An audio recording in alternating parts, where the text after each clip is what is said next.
بسم اللہ الرحمن الرحیم۔ السلام علیکم طلبہ و طالبات، آپ لوگوں کو یاد ہوگا کہ ہم نے اپنے گزشتہ لیکچر میں جو تھا وہ اشفاق احمد کا افسانہ پڑھنا شروع کیا تھا، اور افسانہ پڑھنے سے پہلے ہم نے جو ہے اشفاق احمد کا تعارف جو تھا وہ حاصل کیا تھا۔ اشفاق احمد جو ہیں وہ موجودہ دور کے یا دور جدید کے جو ہیں وہ ترقی پسند افسانہ نگاروں میں شمار کیے جاتے ہیں، اور ان کی جو یعنی کتابیں ہیں، خاص طور پہ جو ان کے افسانوں کے مجموعے ہیں وہ دو زیادہ مشہور ہیں۔ ایک جو ہے محبت سو افسانے، اور لیکن جو ہمارا جو افسانہ ہے جو ہمارے نصاب میں دیا گیا ہے یعنی گلزار اردو میں، وہ ہے چور، اور وہ لیا گیا ہے سفر مینا سے۔ تو آج ہم اس کا مطالعہ کریں گے، یعنی ہمارا جو اردو نثر ہے اس میں ہمیں افسانہ پڑھنا ہے چور اشفاق احمد کا، اور اس میں ہم چور کا جو ہے وہ خلاصے کا احاطہ کریں گے کہ چور جو ہے وہ کیا، یعنی اس کے اندر افسانہ کیا ہے اشفاق احمد کا۔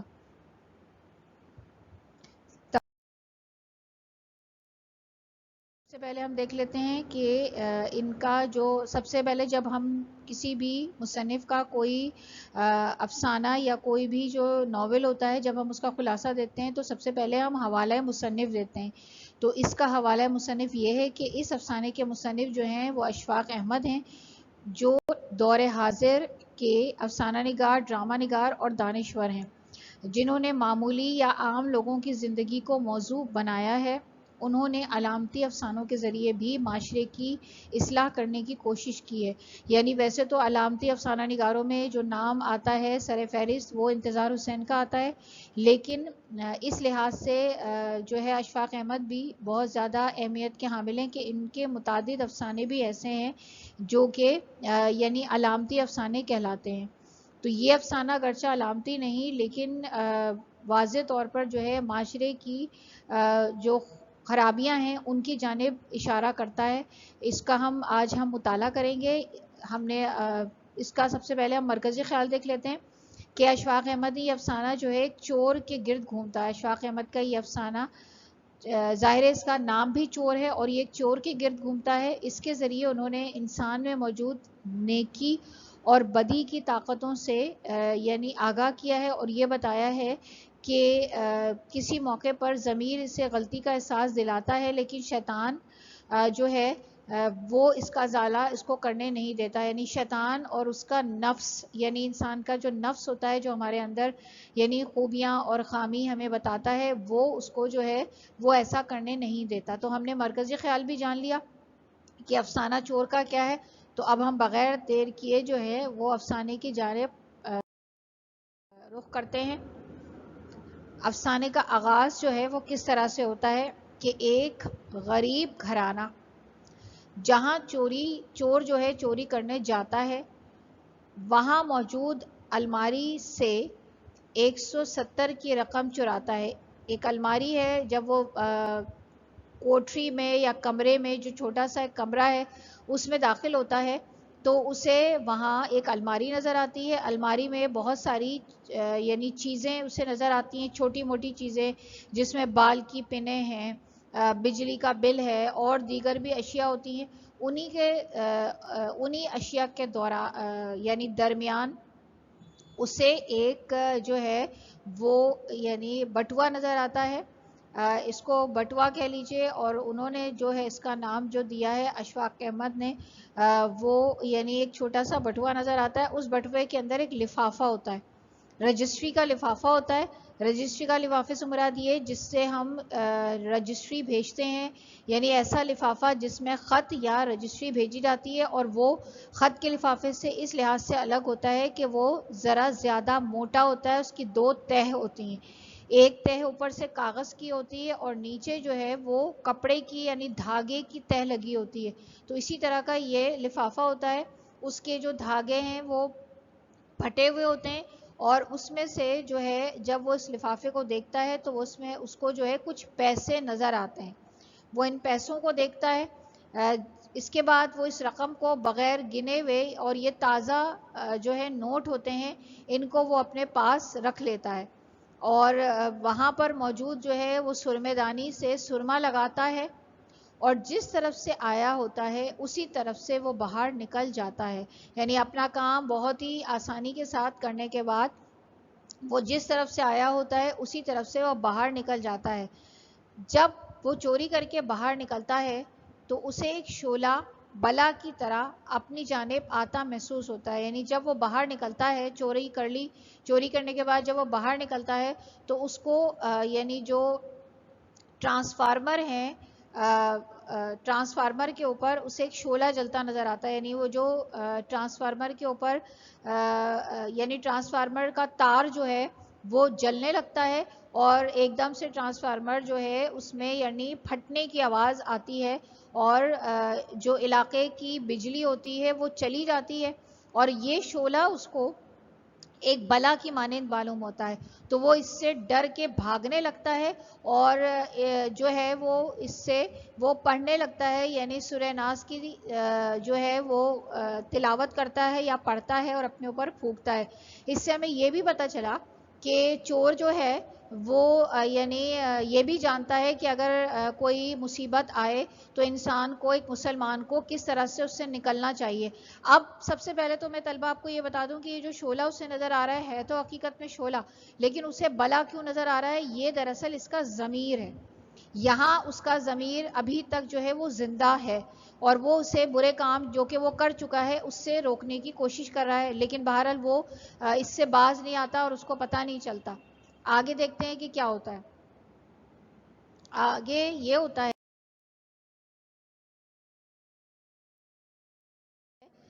کہ یہ چور جو ہے وہ بھاگ کر اپنے گھر پہنچ جاتا ہے اور پہنچ کر لفافہ کھولتا ہے تو اسے ایک خط اور 170 کی رقم نظر آتی ہے. خط کیا ہے؟ خط سے اسے پتہ چلتا ہے کہ شکیلہ نامی خاتون نے اپنے شوہر کے بھائی یعنی جیٹھ کو یہ خط لکھا تھا اور اس خط میں انہوں نے سب سے پہلے ان کی لاپرواہی اور بے حسی کا شکوہ کیا تھا. یعنی انہوں نے جو ہے یعنی اپنی مشکل بیان کی لیکن جو ان کے جیٹھ تھے انہوں نے لاپرواہی کا اور بے حسی کا ثبوت دیا. اس کے علاوہ اس خط میں یہ بھی لکھا ہوتا ہے کہ اب ان کو کسی اور کی مدد کی ضرورت نہیں. ایسی دولت پر بھی انہوں نے لعنت کی ہے جو وقت پڑنے پر اپنوں کے کام نہ آ سکے. یعنی ایسی دولت کا کیا فائدہ کہ جو اپنوں ہی کے کام نہ آ سکے. ان پر برا وقت پڑا لیکن ان کے جیٹھ نے یا یہ کہہ لیجئے کہ ان کے شوہر کے بڑی بھائی نے اپنے چھوٹے بھائی کی مدد نہیں کی. سب سے پہلے انہوں نے یہ رقم جو ہے جو ان کو چاہیے تھی وہ ان سے طلب کی تھی لیکن انہوں نے جو تھا وہ ٹال مٹول کیا. تو اس بات پر ظاہر ہے کہ ان کو غصہ آنا چاہیے. اس سے غصہ آیا اور اس نے لکھا ہے کہ بھئی ایسی دولت پر لعنت ہو جو اپنوں کے کام نہ آ سکے. اب یہ رقم جس کا ذکر کیا جا رہا ہے اور دراصل چور نے چرا لی تھی وہ رقم جو تھی وہ کیا تھی وہ انہوں نے کہاں سے حاصل کی. وہ انہوں نے یعنی 170 کی جو رقم اسے ملی تھی خط سے ہی چور کو یہ معلوم ہوتا ہے کہ جو رقم اس نے چرائی تھی وہ گھر کا سامان فروخت کرنے یعنی جو یہ ضرورت مند خاندان تھا اور جو اس میں شکیلہ نامی خاتون تھی انہوں نے یہ اپنے گھر کا سامان جو تھوڑا بہت ان کے پاس غریب سے لوگ تھے انہوں نے وہ سامان اپنا فروخت کر دیا بیچ دیا. اور اس کے علاوہ یعنی بیچنے سے انہیں 50 روپے حاصل ہوئے 100 روپے حاصل ہوئے اور اس کے بعد جو ان کا شوہر تھا ان کے دوستوں کی جانب سے بھی انہوں نے ادھار لیا اور اس سے ان کو جو تھا یعنی 70 روپے کی رقم ملی. اور یہ رقم اس بات کی یعنی جو رقم انہوں نے جمع کی ہے جو ہم اس کا ذکر کر رہے ہیں وہ کس لیے تھی؟ یہ ان کے بچے کے آپریشن کے لیے تھی. یعنی ان کا بچہ جو بلو نام کا بچہ ہے جس کا انہوں نے ذکر کیا ہے کہ بلو کے آپریشن کے لیے جو کہ دراصل دل کا مریض تھا اور اس کے دل کا آپریشن ہونا تھا اس کے لیے انہوں نے یہ رقم جو تھی وہ جمع کی تھی. یعنی وہ رقم انہوں نے مانگی تھی اور یہ رقم بھی انہوں نے کس لیے مانگی تھی؟ یعنی یہ رقم انہوں نے بچے کے آپریشن کے لیے نہیں مانگی تھی بلکہ یہ خرچ کے لیے مانگی تھی. ٹھیک ہے. یعنی ان کے بلو کا آپریشن جو تھا وہ پنڈی کے CMH ہاسپٹل میں ہونا تھا.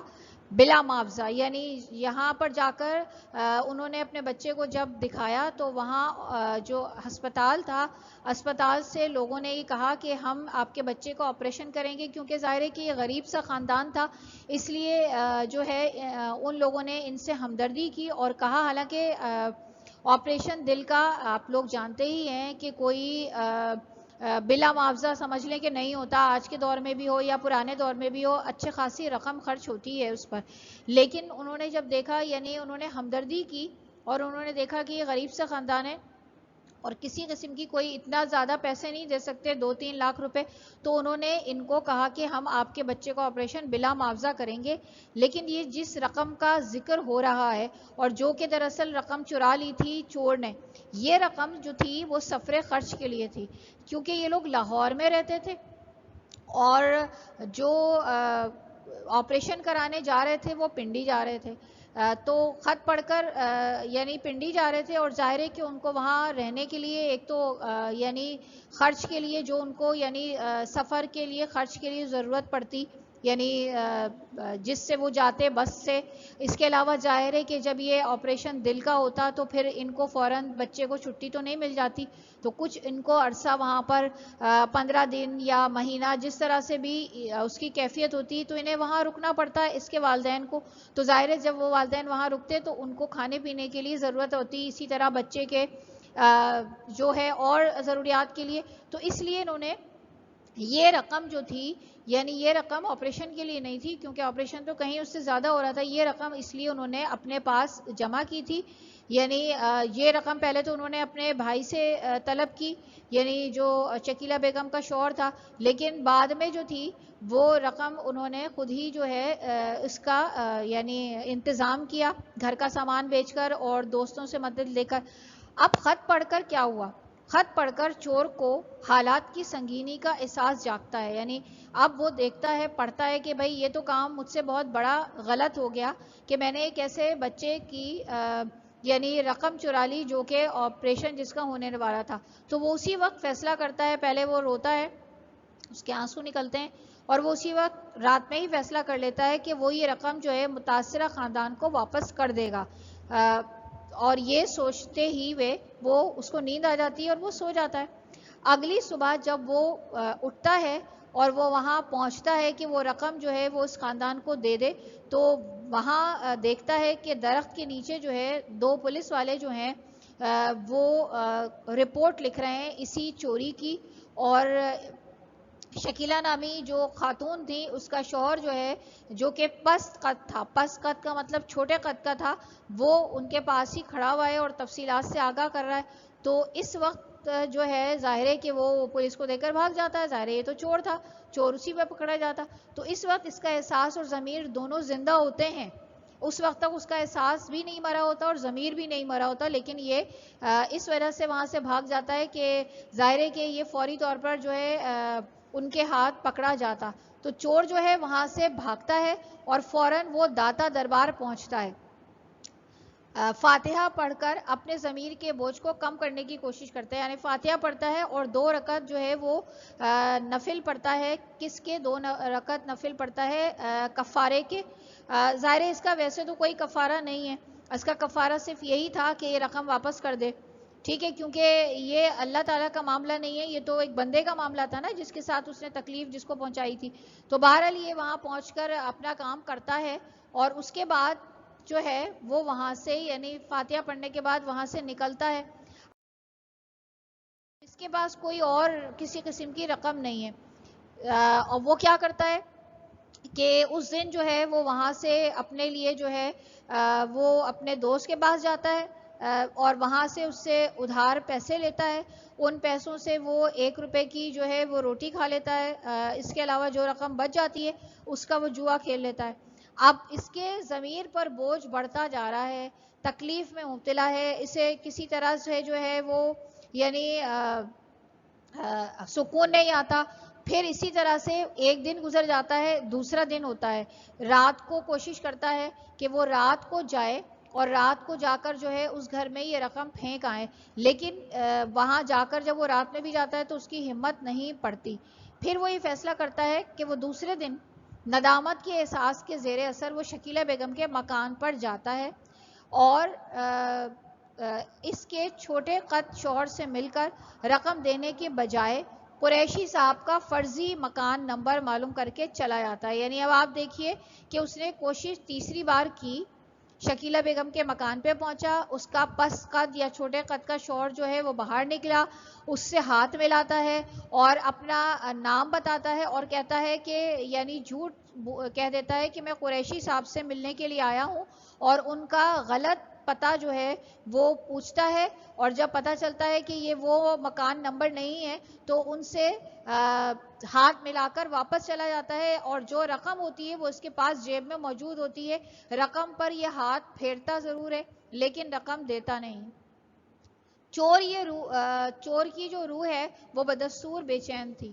یعنی ظاہر اس حرکت کو کرنے کے بعد کوشش اس نے کی پہلی بار وہ ناکام رہا, دوسری بار اس نے رات میں کوشش کی, تیسری بار اس نے دوسرے دن کوشش کی کہ وہ کسی طرح سے جو ہے, اب ظاہر ہے کہ اس نے کی حرکت غلط ہے تو اس کی جو روح ہے وہ اس کا ضمیر ابھی تک زندہ ہے, لیکن وہ اس ضمیر کے یعنی کہنے پر جو ہے وہ چل نہیں رہا, اس لیے اس کی روح بے چین ہے. اب وہ یہ رقم خرچ کر نہیں پا رہا, یعنی بڑی کوشش کرتا ہے کہ میں کسی طرح سے یہ رقم خرچ کر لوں, یہ میرے کسی کام آ جائے, لیکن یہ رقم اس کی کسی کام نہیں آتی. اس لیے وہ کیا کرتا ہے, یعنی بڑا پریشان رہتا ہے. اسی پریشانی میں وہ ایک اور, جب اس کا ہاتھ تنگ ہونے لگتا ہے تو وہ اسی پریشانی میں ایک اور چوری کر لیتا ہے. اور اب وہ چوری کیا کرتا ہے, ایک ریڈیو کی, ایک ٹرانسسٹر کہہ لیجیے یا ریڈیو کہہ لیجیے, چھوٹا ریڈیو جو ہے وہ ٹرانسسٹر کہلاتا ہے, اس کی چوری کرتا ہے تاکہ اپنے روزمرہ کا خرچ چلا سکے. اسے جا کر جو ہے وہ بیچ دیتا ہے اور جو ہے وہ اس سے یعنی اپنے سگریٹ, پانی اور کھانے پینے کی چیزیں جو ہے وہ خریدتا ہے. لیکن اس کے ضمیر کا بوجھ جو ہے, جو اس کا ضمیر ہے وہ مسلسل اس کو جو ہے وہ کہے جاتا ہے کہ یہ کام اس نے اچھا نہیں کیا. یعنی جو اس نے بچے کی رقم چرائی ہے اسے فوری طور پر وہ رقم اس متاثرہ خاندان کو جلد از جلد پہنچا دینا چاہیے. یہ ضمیر اسے یعنی اس کو جو ہے بار بار اس کو نیکی کی طرف لے کر جانا چاہتا ہے. ضمیر اسے یہ ضرور کہتا ہے کہ وہ یہ کام کر لے, نیک کام کر لے, لیکن وہ یہ نیک کام بھی نہیں کرتا اور نہ ہی وہ اس رقم میں سے کوئی پیسہ خرچ کرتا ہے. پھر جب اس نے چوری کی تو چوری سے اس نے یہ کیا کہ وہ یہ رقم لے کر یعنی اس میں سے جو اس نے رقم لی قصور چلا جاتا ہے, اور قصور میں جو ہے وہ بابا بلے شاہ کے مزار پر حاضری دیتا ہے. اس لیے دیتا ہے جیسے اس نے داتا صاحب کے مزار پہ حاضری دی تھی کہ شاید یہاں پر کچھ اسے سکون آ سکے. دور ہونے کی وجہ سے ظاہر ہے یہ لاہور سے ویسے قصور تھوڑا قریب ہی ہے, لیکن شہر الگ ہے, ظاہر ہے لاہور شہر الگ ہے اور قصور الگ ہے, اسی لیے وہ وہاں سے چلا جاتا ہے کہ اگر میں یہاں لاہور میں رہوں گا تو میرے لیے زندگی گزارنا اور زیادہ مشکل ہو جائے گا, تو وہ قصور چلا جاتا ہے. اور وہاں بھی کیا ہوتا ہے, حقیقت تو اپنی جگہ ہے, حقیقت تو مٹی نہیں ہے. یعنی اس نے جو ہے کیونکہ پیسے واپس نہیں کیے تو وہ اپنی جگہ پر موجود ہے, یہاں بھی اس کو سکون نہیں آتا. اب وہ دوبارہ سب سے پہلے وہ جانے سے پہلے یہ کوشش کرتا ہے کہ جو اس کے پاس خط ہے اسے پھاڑ دے. تو وہ ایک دن ریل کی پٹریوں پر بیٹھتا ہے اور خط کو, جو خط شکیلہ بیگم کا اس رقم کے ساتھ رکھا ہوا تھا, اسے پرزے کر کر جو ہے وہاں بکھیر دیتا ہے, اور جو رقم ہوتی ہے وہ اس لفافے میں سے نکال لیتا ہے اور لفافے کو بھی قریب ہی ایک نالی میں بہا دیتا ہے. ٹھیک ہے, اب رقم اس کے پاس موجود ہے. ٹھیک, اب وہ دوبارہ جانے کا, اس کے بعد وہ دوبارہ جانے کا, لاہور جانے کا فیصلہ کرتا ہے کہ میں دوبارہ لاہور جاتا ہوں. واپسی کے دوران وہ, جیسے میں نے آپ کو بتایا کہ خط پرزے کرتا ہے اور لفافے کو ہمار میں ڈال کے پیسوں کو جیب میں رکھ لیتا ہے. جب وہ شکیلہ بیگم کے گھر کی جانب مڑتا ہے تو اس کی نظر بلو کے جنازے پر پڑتی ہے. یعنی وہاں جیسے ہی وہ گلی میں داخل ہوتا ہے تو اسے ایک بچے کا جنازہ نظر آتا ہے, اور یہ جنازہ کون ہے, کس کا ہے؟ بالکل صحیح, یہ اسی بلو کا جنازہ ہے جس کے لیے جو یہ رقم تھی اس کے والدین نے جو ہے وہ سفر خرچ کے لیے رکھی تھی. لوگ بچے کا جنازہ میانی صاحب قبرستان بہت مشہور ہے لاہور کا, وہاں لے جاتے ہیں. تو چور بھی ان کے ساتھ ہو لیتا ہے اور بڑی ہمدردیاں اپنی طرف سے کرتا ہے, روتا ہے, آنسو بہاتا ہے, اور لوگ بھی اس سے یعنی بڑے متاثر ہوتے ہیں کہ بھائی ایک غیر آدمی ہے اور کسی کے بچے کے لیے بڑے آنسو بہا رہا ہے اور رو رہا ہے, تو ان کو بھی اس سے ہمدردی ہوتی ہے, لیکن حقیقت وہ نہیں جانتے. اور ساتھ ساتھ کچھ لوگ جو ہیں وہ چور کو برا بھلا بھی کہتے ہیں کہ بھائی یہ چور اگر رقم نہ چرا لیتا تو آج بچے کا آپریشن ہو جاتا اور وہ زندہ ہوتا.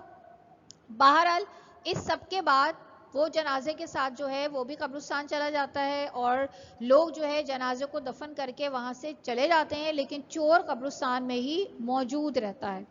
اب اس کے بعد وہ کیا کرے گا, یعنی چور وہیں پہ رہتا ہے قبرستان کے اندر, اب وہ اگلی حرکت کیا کرے گا یہ دیکھ لیتے ہیں.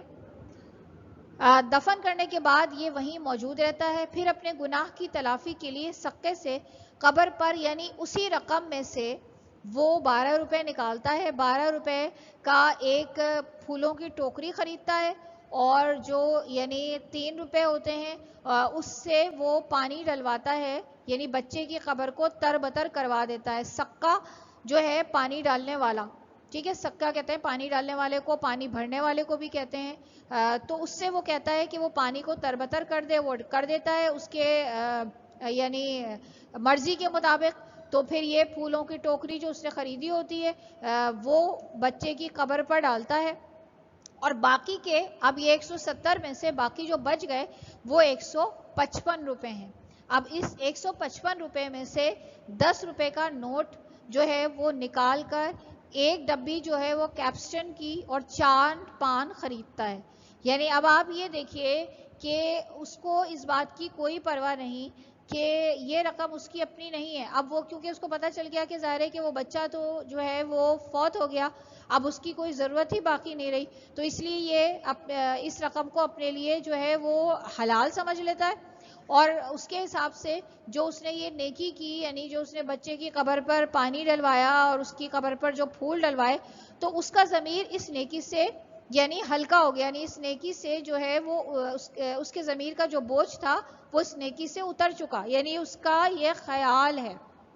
وہ کہتے ہیں نا کہ چور چوری سے جائے اور ہیرا پھیری سے نہ جائے, تو حقیقت ہے کہ چور جو ہے وہ چوری تو کرتا ہے لیکن کبھی چوری کو چھوڑ نہیں سکتا. چوری جو ہے وہ چوری اس کی عادت میں بن جاتی ہے. اب اس پورے افسانے سے طلبہ و طالبات ہمارے پاس کیا نصیحت آتی ہے, ہمیں کیا جو ہے وہ پیغام دینا چاہتے ہیں مصنف اشفاق احمد. وہ دراصل یہ بتانا چاہتے ہیں کہ انسان کو جب اس کا ضمیر اور اس کا احساس زندہ ہو تو اس پر اس کو کان دھر لینا چاہیے, اس کی جانب متوجہ ہو جانا چاہیے. اگر وہ اپنی ضمیر کی آواز پر کان دھر لیتا تو یقیناً وہ ہر لحاظ سے وہ بچے کے پیسے اس کے والدین تک پہنچا دیتا, یعنی وہ کام نیکی کے ساتھ کرتا.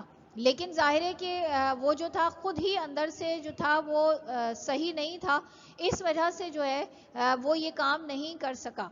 ٹھیک ہے, یعنی اس کی جو نیکی تھی یہ نیکی نہیں رہی. ایک تو سب سے بڑی بات یہ ہے کہ اس نے اسی رقم سے جو کہ اس نے چرائی تھی وہی رقم اس نے بچے کے اوپر لگا دی, جبکہ یہ رقم اگر وہ پہلے پہنچا دیتا تو موت نہ آتی, کیونکہ موت تو سب سے بڑی حقیقت ہے نا, مرنے کے بعد تو کوئی واپس آتا نہیں ہے. اور پھر یہ نیکی اس لحاظ سے بھی نہیں ہوئی کہ وہ نیکی غلط سمجھ رہا ہے, وہ اگر اپنے پیسوں سے کرتا, وہ بھی حلال کی کمائی سے کرتا تو یقیناً ہو جاتا. تو بہرحال یہ بڑا ایک جو ہے وہ افسانہ ایسا ہے جو دل کو یعنی چھو جاتا ہے, اور بڑا اس میں احساس اور جذبہ موجود ہے کہ آج بھی چوریاں ہوتی ہیں اور لوگ جو ہے چوری کرنے والے یہ نہیں سوچتے کہ ہم نے کسی کے ساتھ چوری کی, کسی کا کیا چیز جو ہے وہ ہم نے چرا لی, اس کے لیے کتنی اہم تھی, کون سی رقم تھی, کون سی ایسی چیز تھی جو اس فرد کے لیے بڑی اہمیت کی حامل ہے, کیا پتہ اس کی جان بھی چلی جائے, وہ نہیں سوچتا. تو اس لیے آج بھی افسانہ جو ہے وہ اپنا یعنی اثر رکھتا ہے. اور اشفاق احمد کی تحریر سے جو میں نے ان کی تحریر کی خصوصیات بیان کی کہ انہوں نے کہیں پر بھی جو ہے وہ یعنی تصنع سے, بناوٹ سے کوئی کام نہیں لیا, حقیقت کو حقیقت بتایا ہے. افسانہ کو افسانہ نہیں بنایا, بلکہ یہ وہ حقیقت ہے جو ہم روزانہ زندگی میں, روزمرہ کی زندگی میں ان حقائق سے ہم واقفیت حاصل کرتے ہیں. تو یہی کام جو ہے وہ اشفاق احمد نے اپنے اس افسانے کے ذریعے کیا ہے. مجھے یقین ہے اس افسانے کو پڑھنے کے بعد آپ کو جو ہے یعنی اس اشفاق احمد کی خصوصیات تحریر سے بھی جو ہے واقفیت حاصل ہو جائے گی، اور آپ کو یہ پتہ چل جائے گا کہ انہوں نے کتنی خوبصورتی کے ساتھ جو ہے جو با مقصد ان کی افسانہ نگاری ہے وہ کتنی اچھی ہے، اور اس کے علاوہ انہوں نے کوئی بات بھی جو ہے وہ فطرت سے اور حقیقت سے ہٹ کے نہیں کی۔ تو انشاءاللہ طلبہ و طالبات آپ سے کوئی اور نئے لیکچر میں جو ہے وہ ملاقات کریں گے۔ اس کو جو ہے آپ خود بھی ذرا مطالعہ کر لیجیے گا۔ شکریہ۔